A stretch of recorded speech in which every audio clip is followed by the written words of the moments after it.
লিগের শেষ পর্যায়ে এসে শিরোপার দৌড় যত জমে উঠছে ততই আত্মবিশ্বাসী মোহনবাগান শিবির। চাপ নয়, বরং প্রেরণাকেই বড় করে দেখছেন দলের কোচ লোবেরা।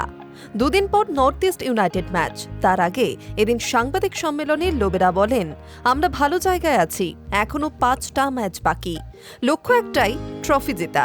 কোনো চাপ নেই, আমরা উত্তেজিত।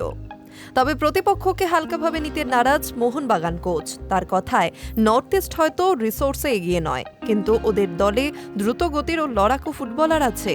ওদের মাঠে ম্যাচটা মোটেই সহজ হবে না। বলের দখল রাখতে হবে আর বল হারালে সতর্ক থাকতে হবে। দলের চোট সমস্যা নিয়ে মোহনবাগান কোচ জানান, আপাতত আপুইয়াকে নিয়ে ঝুঁকি নিতে চাইছে না কোচিং স্টাফ, বাকি সবাই ফিট। আমরা চাই আপুইয়া পুরোপুরি সুস্থ হয়ে ফিরুক, বললেন কোচ। সাম্প্রতিক পারফরমেন্সে ওঠানামা প্রসঙ্গেও কোচ বলেন, উন্নতির জায়গা সবসময় থাকে। আমরা এখন লিগে 2য় স্থানে, অনেক ইতিবাচক দিক আছে, আবার কিছু জায়গায় কাজ করতে হবে। ফুটবলে ধারাবাহিকতা খুবই গুরুত্বপূর্ণ। ডিফেন্স নিয়ে প্রশ্ন উঠলেও সেটাকে বড় সমস্যা হিসেবে দেখছেন না কোচ লোবেরা। আমরা দল হিসেবে ডিফেন্ড করি, জানালেন তিনি। পাশাপাশি কিছু ট্রানজিশনে সমস্যা হয়েছে, সেটা ঠিক করতে হবে। ম্যাচ নিয়ন্ত্রণে রাখতে হলে বল দখল জরুরি, যোগ করলেন লোবেরা।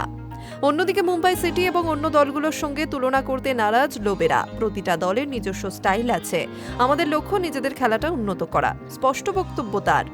শেষ ম্যাচে দুরন্ত গোল করার পর এদিন সাংবাদিক সম্মেলনে সাহাল বলেন, প্রথম একাদশে আমার খেলার স্বপ্ন, আমি শুধু নিজের কাজটা করে যেতে চাই, কোচ সিদ্ধান্ত নেবেন। সুযোগ কম পাওয়া নিয়েও বাস্তববাদী সাহাল, আমরা পেশাদার, কঠোর পরিশ্রম করতে হয় আমাদের, এটা দলগত খেলা, তাই দলের ভালোটাই সবার আগে। Hi news network.